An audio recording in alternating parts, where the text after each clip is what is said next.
डोडो TV.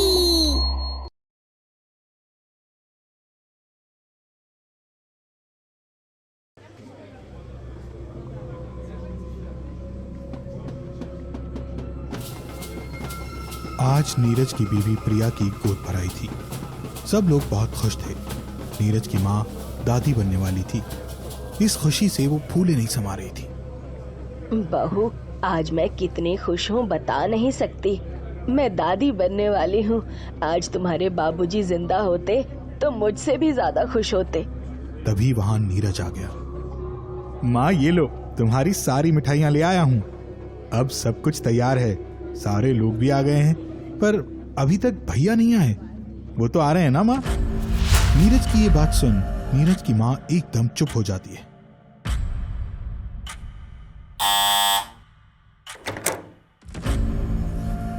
Madan भैया आप? नीरज अपने भाई को गले से लगा लेता है। वो जैसे ही अपने भाई को गले से लगाता है, अपने भाई के पीछे देखकर वो काफी बुरी तरह डर जाता है। वो तुरंत अपने भाई से एक झटके से दूर होकर खड़ा हो जाता है। क्या हुआ नीरज? तुम अपनी भाभी को देखकर खुश नहीं हो? ये सुनकर नीरज की माँ भी चौंक जाती है और दरवाजे की तरफ गौर से देखती है। तभी मदन के पीछे से निकलती हुई उसकी वाइफ रिया भी सामने आ जाती है, अपनी बड़ी बड़ी आंखें किए हुए। नीरज की माँ ये देखकर काफी चौंक और डर जाती है। बड़ी बहू तो ये बोलते हुए नीरज की माँ बेहोश होकर गिर जाती है। मदन दौड़कर अपनी माँ के पास जाता है। माँ, क्या हुआ तुम्हें? लगता है बड़ी बहू के आने की खुशी तो बर्दाश्त ही नहीं कर पाई। कैसी बात कर रही हो तुम? तुम्हें तो पता है ना कि ये दिल की मरीज हैं। अरे जल्दी से कोई एम्बुलेंस बुलाओ, जल्दी करो। जल्दी ही एम्बुलेंस आ जाती है। मदन और नीरज उन्हें लेकर हॉस्पिटल जाते हैं। डॉक्टर उन्हें एडमिट कर लेता है। थोड़ी देर में ये होश में आ जाएंगे। अच्छा हुआ आपने इन्हें वक्त रहते हॉस्पिटल में एडमिट करवा दिया। ये कहते हुए डॉक्टर वहां से चला गया। भैया तुम माँ के पास रहो, मैं घर जाता हूँ। घर पर कोई नहीं है। ठीक है जाओ। नीरज जल्दी ही अपने घर पहुंच जाता है। पता नहीं क्यों, पर आज उसे थोड़ा डर लग रहा था। जैसे ही वो दरवाजे की घंटी बजाने के लिए हुआ, उसे अचानक एक बहुत ही भयानक चीख सुनाई दी। नीरज बचाओ बचाओ बचाओ नीरज! फिर एक भयानक चीख गूंजी। प्रिया, क्या हुआ तुम्हें? दरवाजा खोलो, दरवाजा खोलो प्रिया। नीरज दरवाजा तोड़ने लगता है। 2 से 4 बार धक्का देने पर दरवाजा टूट जाता है। नीरज अंदर आता है। अंदर वो जो देखता है उसके होश उड़ जाते हैं। नीचे फर्श पर खून ही खून होता है। नीचे ही उसकी बीवी प्रिया की लाश पड़ी होती है, जिसके पेट से खून निकल रहा था। उसके ठीक बगल में एक नवजात बच्चे की भी लाश पड़ी थी, जिसके सिर से खून निकल रहा था। नीरज ये देखकर चीखते हुए जमीन पर गिर गया। प्रिया नहीं! नीरज वहीं बेहोश होकर गिर गया। कुछ देर बाद किसी ने उसके चेहरे पर पानी के छींटे मारे। पानी के छींटे पड़ते ही नीरज ने धीरे धीरे अपनी आंखें खोली। जैसे ही उसने अपनी आंखें खोली, वो चौंक गया। सामने प्रिया थी। प्रिया तुम? हाँ, मैं अचानक चीखते हुए आप बेहोश कैसे हो गए थे? क्या तुम ठीक हो? मतलब मुझे क्या हुआ है? मैंने अभी तुम्हारी... नीरज ने चारों तरफ अपनी नजरें घुमाई। फर्श बिल्कुल ठीक था। दरवाजे भी पहले की तरह ही थे, एकदम सही। नीरज ये सब देखकर एकदम चौंक गया। प्रिया, मैं अभी दरवाजा तोड़कर अंदर आया था। तभी वहां पर मदन की वाइफ रिया आ गई। अरे आप दोनों माँ बेटे एक दूसरे से प्यार बहुत करते हो, इसीलिए शायद उनकी तबीयत खराब होते ही आपकी भी तबीयत खराब हो गई। आप जाकर थोड़ा आराम कीजिए। भाभी मैं बाद में आराम कर लूंगा, पहले आप ये बताइए कि आप और भैया... तभी रिया ने नीरज को बीच में रोकते हुए बोला। देवर जी, ये सब बातें कल होंगी। अभी काफी रात हो गई है, जाकर सोइए। हाँ जी, चलो पहले आराम कर लो। मुझे आपकी हालत ठीक नहीं लग रही है। सभी अपने अपने कमरे में सोने चले गए। सभी गहरी नींद में होते हैं। तभी प्रिया अचानक उठती है और रिया के कमरे के पास जाकर दरवाजा खटखटाती है। अंदर से एक अजीब सी डरावनी आवाज आती है। दरवाजा खुला है, अंदर आ जाओ। प्रिया डरते डरते दरवाजा खोलकर अंदर जाती है। कमरे में रिया दीवार की तरफ अपना चेहरा किए हुए सोई रहती है। दी अगर बुरा ना मानो तो एक बात पूछूं? हाँ पूछो। माँ जी बता रही थी कि तभी रिया ने प्रिया को बीच में रोकते हुए बोला, यही ना कि मैं किसी गैर मर्द के साथ घर छोड़कर भाग गई हूँ। उस बुढ़िया को तो मैं देख लूंगी, नहीं छोड़ूंगी जिंदा उसे। आप ये क्या बोल रही हैं दीदी? आप पागल हो गई हैं क्या? तभी मदन की वाइफ रिया अचानक बेड से उठकर सीधा प्रिया के कमरे में खड़ी हो जाती। तभी वो चुड़ैल का रूप ले लेती। ये देखकर प्रिया पूरी तरह से डर जाती है। हाँ हूँ मैं पागल हो गई हूँ। मैं तुम्हारी तरह इस घर को एक बच्चा नहीं दे पा रही थी। रोज वो बुढ़िया ये ताने मारती थी, पर मैं सब कुछ चुपचाप बर्दाश्त कर लेती थी। घर में मेरा दर्द बांटने वाला कोई नहीं था। मदन भी ज्यादातर बाहर ही रहते थे। एक दिन उस बुढ़िया ने मौका देखकर मुझे मौत से भी बदतर जिंदगी दे दी। मैं ये नहीं मान सकती कि माँ जी किसी के साथ बुरा कर सकती हैं। अभी तो मेरी बात मान लेगी। बस एक बार तेरे पेट का ये बच्चा मुझे बर्बाद करने दे। जब ये बच्चा नहीं रहेगा तो देखना कैसे वो बुढ़िया तेरी जान ले लेगी। तभी उस चुड़ैल ने एक शक्ति से प्रिया के पेट की तरफ वार किया। वो शक्ति प्रिया के पेट से टकराती उससे पहले ही नीरज वहां आ गया और उसने प्रिया को अपनी ओर खींच लिया। भागो प्रिया, भागो यहाँ से। दोनों घर के मेन दरवाजे की तरफ भागने लगे। वो अभी दरवाजे के पास पहुंचने ही वाले थे, तभी उस चुड़ैल की शक्ति से दरवाजा उनके ऊपर गिरने लगा। दोनों तुरंत रुक गए। दरवाजा ठीक उनके आगे गिरा। चुड़ैल हंसने लगी। भागो भागो। दोनों फिर से भागने लगे।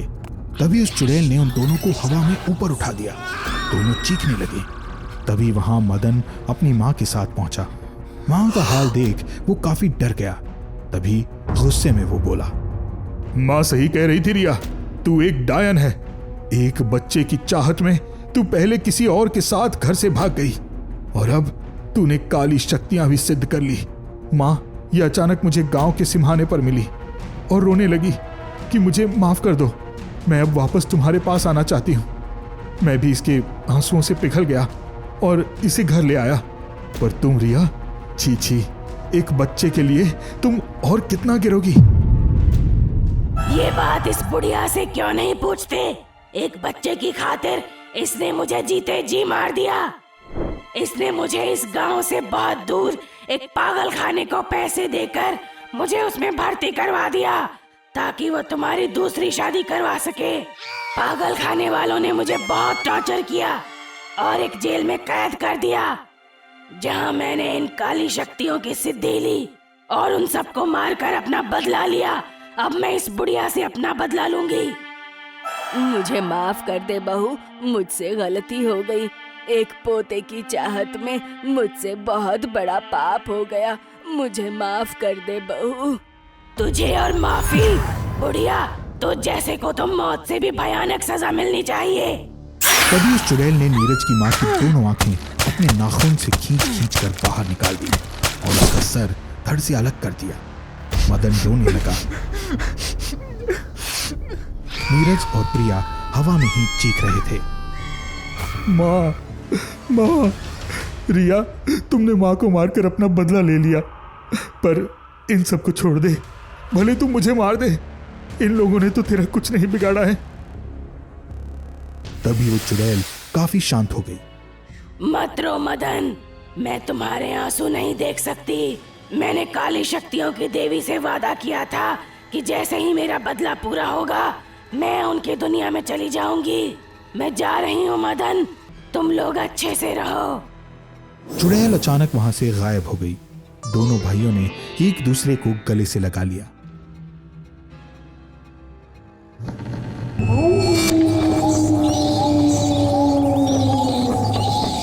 प्रतिज्ञा और प्रेम की नई नई शादी हुई थी। इस शादी से दोनों ही बहुत खुश थे। प्रेम उसका बहुत ख्याल रखता था और प्रतिज्ञा भी अपनी हर जिम्मेदारी को बखूबी निभा रही थी। दरअसल प्रतिज्ञा और प्रेम एक कॉमन फ्रेंड के यहाँ पार्टी में मिले थे और उस एक मुलाकात में ही प्रतिज्ञा प्रेम को इतनी भा गई थी कि दूसरे दिन वो अपने माँ पापा के साथ उसके घर पहुंच गया था उसका रिश्ता मांगने। आईटी एक्सपर्ट प्रेम का रिश्ता ठुकराना बेवकूफी होती, इसीलिए सिर्फ एक शर्त के साथ घर वालों ने हामी भर दी और शर्त रखी थी प्रतिज्ञा की छोटी बहन अनुज्ञा ने। मेरी दीदी को हर वक्त लाइट और फ्रेश हवा की ही आदत है, तो आप दीदी को शीश महल ही लेकर जाना। जी जरूर, धन्यवाद आपका जो आपने मुझे इतनी इम्पोर्टेंट टिप दे दी। शादी के कुछ दिन बाद वो प्रतिज्ञा को लेकर मुंबई शहर के अपने एक नए फ्लैट में आ गया था। 20वीं मंजिल पर बने इस फ्लैट में चारों तरफ कांच लगे थे, बाहर से ग्रिल था और अंदर से डार्क शेड के पर्दे। कुछ दिन तो बहुत अच्छे बीते, पर एक दिन प्रेम के ऑफिस से आने के वक्त प्रतिज्ञा चाय लेकर बालकनी में गई और उसके आने का इंतजार करने लगी। आसपास की बिल्डिंग की बालकनी से औरतों को एक दूसरे से बात करते देखकर उसे बड़ा अच्छा लग रहा था। तभी अंदर से कुछ आवाज आई। उसने अंदर जाकर देखा तो ऐसा कुछ भी नहीं हुआ था जिससे कोई आवाज आती।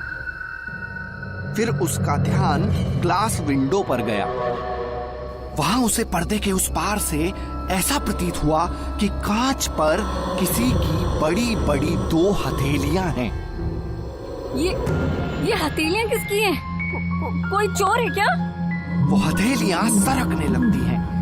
कोई उन हाथों के सहारे से कांच पर चल रहा होता है। प्रतिज्ञा के ऊपर डर हावी होने लगता है। वो अपना फोन ढूंढने लगती है। उसी वक्त थपथपाने की आवाज आने लगती है। अब वो हथेलियां कांच को थपथपा रही थी। प्रतिज्ञा बिल्कुल समझ नहीं पा रही थी कि वो क्या करे, किसे बुलाए। एक तो वो पहली बार इस तरह अकेले रहने आई थी। तभी एक आवाज आती है, खोलो, जल्दी खोलो। कौन है? मैं हूँ, खोलो। कौन मैं? बेबी खोलो, मैं हूँ प्रेम। वो ध्यान से सुनती है तो समझ पाती है कि आवाज तो दरवाजे से आ रही है। वो दौड़कर दरवाजा खोलती है। सामने प्रेम को पाकर वो चैन की सांस लेती है। प्रेम अंदर आते हुए दरवाजा लगाता है। क्या हुआ? तुम इतनी घबराई हुई क्यों हो? प्रतिज्ञा अपनी आप बीती सुनाती है। प्रेम जाकर उस विंडो को देखता है। वहां उसे कुछ नजर नहीं आता। वो विंडो खोल कर देखता है। नीचे कोई छज्जा भी नहीं है जिस पर कोई खड़ा हो सके। बेबी कहीं ये तुम्हारा वहम तो नहीं है? मैंने अपनी आंखों से देखा है यार। तभी उस खुले विंडो से एक लाल रंग का दुपट्टा उड़ता हुआ आता है और प्रतिज्ञा के चेहरे को ढक देता है। वो जल्दी से उस दुपट्टे को हटाने की कोशिश करती है, पर वो बहुत बुरे तरीके से उसमें उलझ जाती है। प्रेम उस दुपट्टे को देखकर शॉक्ड हो जाता है। ये दुपट्टा, ये तो वही दुपट्टा है। वही दुपट्टा मतलब? तुम जानते हो क्या? प्रेम मेरी मदद करो इसे हटाने में। प्रेम निशब्द सा खड़ा था। खुद को दुपट्टे से निकालते हुए प्रतिज्ञा ने बोला, प्रेम क्या हुआ? तुम इतने शॉक्ड क्यों हो? तुम इस दुपट्टे को देखकर ऐसे बिहेव क्यों कर रहे हो जैसे तुम इसे पहचानते हो? प्रेम की तरफ से उसे कोई उत्तर नहीं मिला। वहां एक सन्नाटा पसर गया। बाहर शाम के उजाले पर रात हावी होने लगी थी। गर्मी की इस शाम में मौसम ने अपना रुख बदल लिया था। आंधी आई और वो भी इतनी जोर से कि खिड़की मात्र से घुसकर प्रेम और प्रतिज्ञा के घरौंदे के अंदर सजे सभी सामान गिराने और तोड़ने लगी। पर्दे उड़ने लगे, दीवार पर टंगी फोटोज गिरने लगी। एक जोर के धमाके के साथ टीवी भी गिर पड़ा। प्रतिज्ञा खिड़की के पास पहुंच तो गई थी पर बंद नहीं कर पा रही थी। हवा का दबाव बहुत ज्यादा था और प्रेम, वो तो अपनी जगह पर मूरत बना खड़ा था। प्रतिज्ञा बार बार आवाज दिए जा रही थी। प्रेम यार हद करते हो। वहां से हिलो तो। देखो सब हमारी आंखों के सामने बर्बाद हो रहा है और आप हो कि जड़ होकर खड़े हो गए हो? तभी सनसनाती हवा के झोंके के साथ एक साया खिड़की के अंदर प्रवेश करता है। वो धीरे धीरे करके एक लड़की का रूप ले लेता है। प्रेम और सकपका जाता है। प्रतिज्ञा भी बहुत डर जाती है। वो दौड़कर प्रेम के पास जाती है। पहचाना मुझे? अनुपमा। अब चौंकने की बारी प्रतिज्ञा की थी। उसने प्रेम को देखा। वो थर थर कांप रहा था। कौन अनुपमा? मुझे तो लगा था तुम पहचानोगे भी नहीं। प्रतिज्ञा प्रेम को जोर से झकझोरते हुए पूछती है, कौन है ये? वो साया घूर कर देखता है प्रतिज्ञा को। उसका हाथ प्रेम के हाथ से छूट जाता है और वो दूर जाकर जमीन पर गिर जाती है। मैं प्रेम का पास हूँ, पर मैं आज भी उसे किसी और के साथ नहीं देख सकती। वो आगे जाकर प्रतिज्ञा को पकड़ने की कोशिश करती है। प्रतिज्ञा डर के मारे पीछे पीछे सरकती जाती है। सफलता पाने के लिए उसने मुझे अपनी सीढ़ी बनाकर इस्तेमाल किया। 3 साल लिव-इन में रहने के बाद प्रमोशन के लिए इसने मुझे अपने बॉस के सामने परोस दिया। जब मैंने अपोज किया तो पहले तो ऐसे एक्ट किया जैसे इससे बहुत बड़ी गलती हो गई हो, और फिर एक दिन इसने मुझे क्रूज पर ले जाकर शराब पिलाई और मेरा गला घोटा। उसके बाद मुझ में पत्थर बांधकर मुझे मेटल की जाली से पैक करके इसने इतने परफेक्टली मेरा मर्डर प्लान किया कि आज तक मैं पुलिस और लोगों की नजरों में लापता हूँ। तुम मुझसे क्या चाहती हो? अपनी मौत का बदला।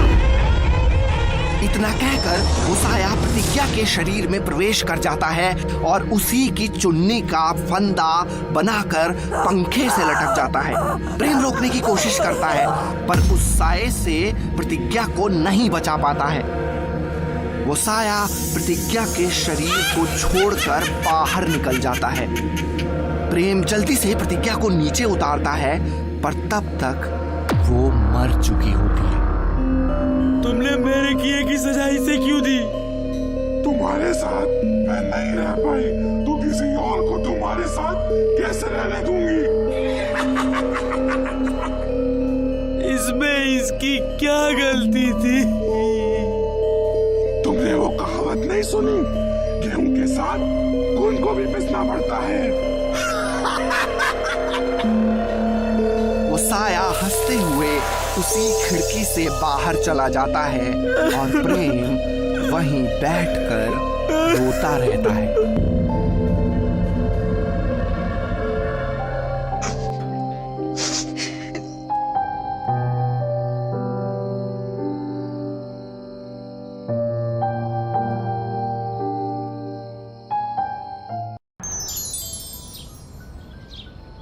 क्रश घूर घूर कर अमित को देख रहा था। क्लास में अपनी बेंच पर बैठकर अमित बड़े ध्यान से मगन होकर अपनी कॉपी पर कुछ अलग अलग कलाकृतियां बना रहा था। उसे यह बिल्कुल भी अंदाज नहीं था कि उसके साथ क्या हो रहा है। अमित, अमित, हाँ बोल। अमित पीछे देखना। अमित पलटकर पीछे देखता है, पर उसे कुछ दिखाई नहीं देता। क्या हुआ? क्या है मेरे पीछे? तुझे सच में कुछ नहीं दिख रहा क्या? क्रश तू पागल हो गया है क्या? क्रश कुछ समझ नहीं पा रहा था। दरअसल क्रश को जो दिख रहा था वो कोई और नहीं देख सकता था, क्योंकि उसके पास एक ऐसी शक्ति थी जिससे उसकी आंखें इंसानों को उनके जीवन में तो देख ही सकती थी, साथ ही मरने के बाद भी उन्हें देख सकती थी। अमित के पीछे एक लड़की खड़ी थी। वो एक आत्मा थी। स्कूल ड्रेस में थी वो, पर जहां तहां उसकी ड्रेस फटी हुई थी और खून बह रहा था। बाल खुले हुए थे, बिखरे बिखरे से। अब वो अमित की जगह क्रश को घूर रही थी। क्रश उसे देखकर डर रहा था। क्लास के बाकी बच्चे अपनी नॉर्मल रूटीन में लगे हुए थे। उन्हें तो वो आत्मा दिखाई नहीं दे रही थी। क्रश को डरता देख अमित ने पूछा, क्रश तू ठीक तो है ना? तबीयत खराब है क्या? हाँ मैं ठीक हूँ। वो अपना पसीना पोंछते पोंछते क्लास से बाहर निकल जाता है। उसके पीछे पीछे आत्मा भी निकल जाती है। वो जाकर पहले खाली क्लास में घुसकर दरवाजा बंद कर लेता है, पर वो आत्मा भी अचानक वहां प्रकट हो जाती है।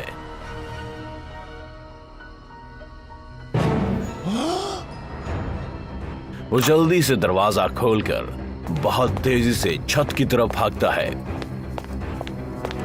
वो आत्मा उसका पीछा करती है। भागते भागते वो छत पर पहुंच जाता है। पीछे पलट कर देखता है तो वहां कोई नहीं दिखाई देता,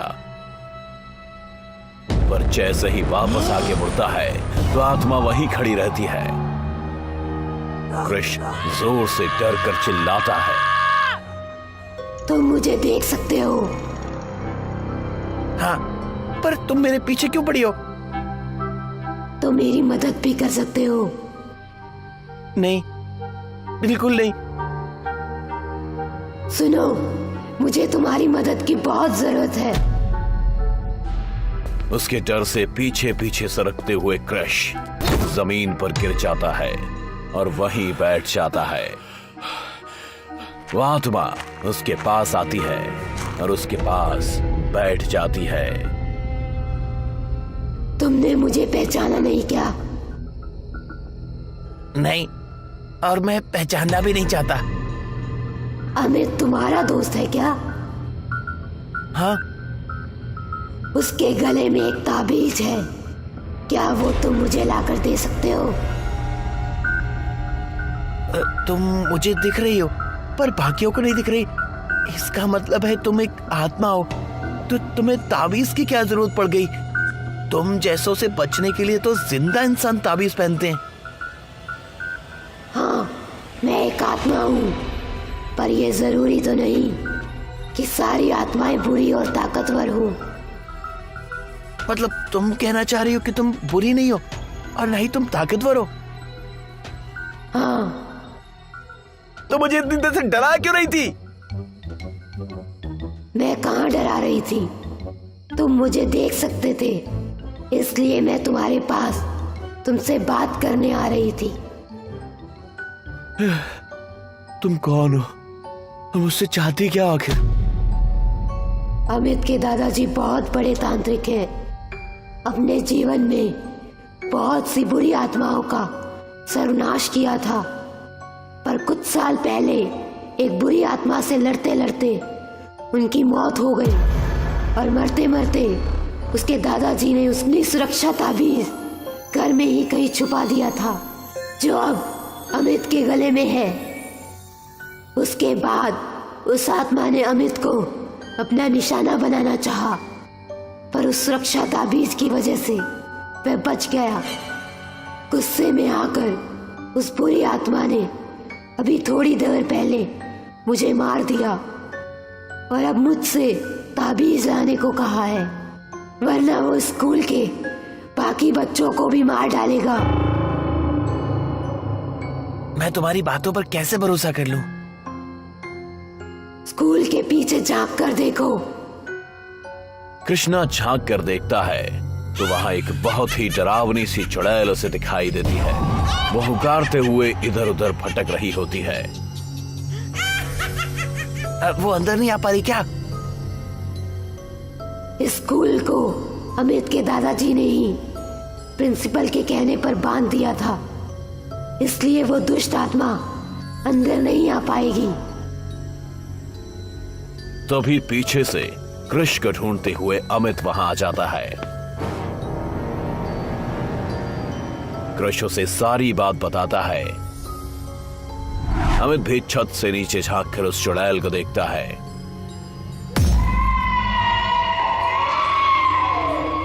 अगर मेरे दादाजी इसकी वजह से मरे हैं तो इससे हमारा जीत पाना मुश्किल है। पर हम प्लान बनाकर इसका सफाया कर सकते हैं।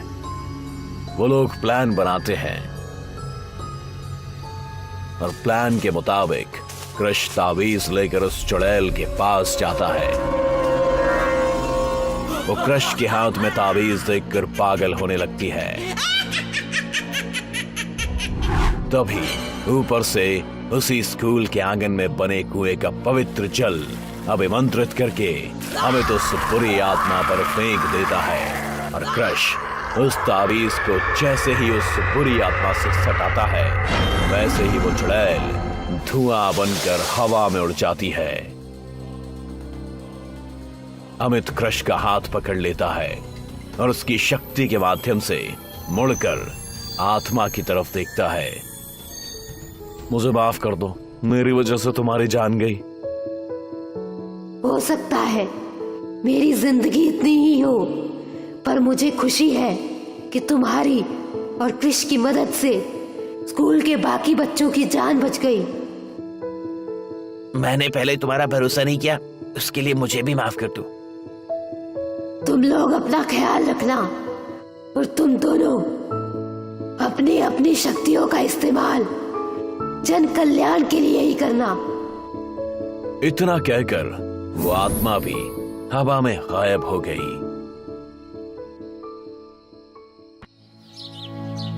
बात सदियों पुरानी है। एक गांव में एक किसान परिवार रहता था। उस किसान की सोती हुई बेटी को एक सांप ने डस लिया और वो मर गई। कुछ सालों बाद, सीमा, आज मुझे बिटिया की बड़ी याद आ रही है। न जी न, उस तांत्रिक की बात याद है ना? उसने कहा था कि उसे याद करोगे तो तुम्हारे पूरे परिवार की मृत्यु हो जाएगी। मैं अपनी बिटिया को तो गवा चुकी हूँ, अब आपको और दोनों बेटों को नहीं गवाना चाहती। ईश्वर आप सबकी रक्षा करे। तभी ढोल की आवाज आने लगी। ढोल बजाने वाले ने ढोल बजाकर ऐलान किया, सुनो सुनो सुनो गांव वालों, गांव के लोग, आज से पास के जंगल में हर दिन एक गाड़ी खाना और एक घड़ा पानी भिजवा देना, नहीं तो वो गांव में आ जाएगी और तबाही मचा देगी। सुनो सुनो सुनो। गांव के लोग ढोल बजाने वाले को पकड़कर गांव के प्रधान महेश के पास ले गए। ये ढोल वाले, ये बात तुमने किनके कहने पे कही? कौन है जो हमारे गांव में तबाही मचा सका? बताओ हमें। मालिक, मैं उस रास्ते से लौट रहा था, तभी एक काली परछाई मेरे सामने आई और कहा कि मैं गांव में जाकर सबको ऐसा बताऊं, नहीं तो मुझे ही खा जाएगी। हम लोग तुम पर विश्वास कैसे करें? मैं झूठ नहीं बोल रहा हूं मालिक, मैं भी बहुत डर गया था। मुझे भी नहीं मालूम कि वो कौन है, मैंने तो देखा भी नहीं कि वो दिखती कैसी है। बस वो रास्ते से हटी और मैं भाग कर आया हूं। ये तो बहुत बड़ी समस्या है, मुझे तो बड़ी चिंता हो रही है। नहीं नहीं, ऐसा कुछ भी नहीं होगा, आप लोग चिंता ना करें, मैं देखता हूं क्या चाहती है वो, कुछ तो करना ही होगा। अभी सब बातें कर ही रहे थे कि अचानक खूब आंधी चली और एक लड़की की गूंजती आवाज आती है, ये सही कह रहा है, आज से अगर रोज तुम लोगों ने नहीं भेजा तो मैं इस गांव को तहस नहस कर दूंगी। गांव वाले बहुत ही डरे हुए थे और हाथ जोड़कर अपने प्रधान महेश को बड़ी उम्मीद से देखते हैं। महेश बाबू, कुछ तो करो। जंगल के बीच में भरी गाड़ी भेज देना, मैं बहुत ही भूखी प्यासी हूँ। उसके प्रकोप को देखते हुए महेश ने कहा, हाँ हाँ, यहाँ से जाओ, हम भेज देंगे। वो आवाज हवा में गायब हो गई और सर सर की आवाज के साथ वहां डर के बाद का सन्नाटा पसर गया। थोड़ी देर में गांव वाले एक ट्रॉली में खाना और घड़े में पानी भरकर तैयार कर देते हैं। अब कौन लेकर जाएगा ये तय करना होता है अंत में एक लड़का आगे आता है। गांव की भलाई के लिए तो किसी न किसी को जाना ही पड़ेगा। मैं ही शुरू करता हूँ।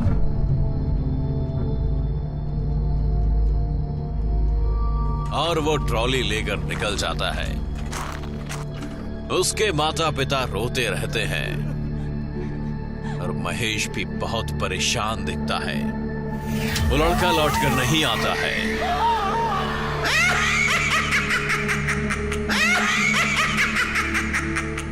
ये सिलसिला दिन प्रतिदिन चलने लगा और रोज किसी ना किसी के बच्चे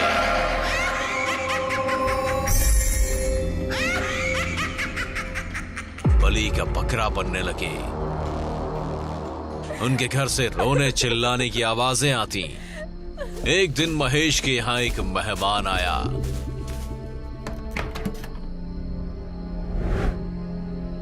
तभी पड़ोस से रोने की आवाज आने लगी। अरे महेश, पड़ोस में लोग क्यों रो रहे हैं? ऐसा क्या हो गया है?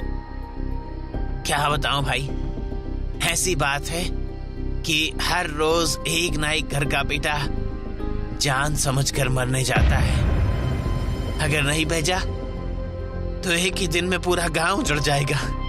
मैं अपने गांव वालों को बचाने के लिए कुछ भी नहीं कर पा रहा हूँ। अच्छा, आज मैं जाऊंगा, देखूं कि कौन सी बला है जो इस गांव को मरघट बनाना चाहती है। ना जी ना, आप इस गांव में मेहमान हो। हमें कोई हक नहीं बनता कि हम अपने गांव में आए किसी मेहमान को भेज दे। मेहमान महेश को और गांव वालों को समझाकर ट्रॉली लेकर चला जाता है। कुछ देर बाद वो उस जगह पहुंच जाता है और इंतजार करने लगता है। थोड़ी देर में एक भूतनी आई और हाथ बढ़ाकर ट्रॉली खाली कर दी, घड़े से पानी पी लिया और मेहमान के पास गई। इसे भी खींचकर खाने की कोशिश करती है। मेहमान शांत रहता है। अचानक वो उसे फेंक देती है। तू सच सच बता, कौन है? मैं कौन हूँ इससे तुझे क्या? तू भूखी प्यासी है, तू सिर्फ खा। तुझे मैं कौन हूँ इससे क्या फर्क पड़ता है? पूरे गांव में कई घर के बच्चों को तूने अपने खुराक बना लिया है, फिर मुझसे सवाल क्यों? सबको खाती थी तो रोते चिल्लाते थे, पर तू बिल्कुल शांत था। मैं देवांश हूँ जो तुझे इस जहन्नुम से मुक्त कर सकता हूँ, पर तू है कौन? मैं इस गांव की ही बेटी थी। मेरे पिता किसान थे। एक दिन मुझे सांप ने काट लिया। मेरे परिवार वाले जिस तांत्रिक के पास मेरा जहर उतरवाने ले गए थे, उसने मेरे घर वालों को उल्टी सीधी पट्टी पढ़ा लिया था। मेरे माँ बापू ने ना मेरा संस्कार किया और ना ही मुझे कभी याद करते हैं। अपनों की यादों से भी मिट जाना क्या होता है पता है? उस तांत्रिक को तो मैंने मार दिया, पर मुझे तब भी मुक्ति नहीं मिली।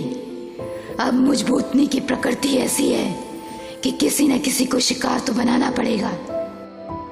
महेश किसान और गांव वाले मेहमान के पीछे पीछे वहां तक आ गए थे और छुपकर दोनों की बात सुन रहे थे। हाँ मालिक, तब मेरी बच्ची 4 साल की थी। तांत्रिक ने कहा कि उसे नदी में बहा दो, वरना ये पूरे परिवार का काल बन जाएगी। मैंने तो इसका अंतिम संस्कार भी नहीं किया था। तुम्हारा संस्कार हम सब मिलकर करेंगे। तुम पूरे गांव की बेटी हो।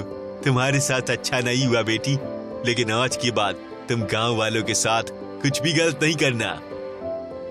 भूतनी उसकी बातों से संतुष्ट हो गई, सबको माफ कर दिया। इस तरह हिम्मत दिखाकर और बात करके देवांश ने गांव को उस भूतनी के प्रकोप से मुक्त करा दिया।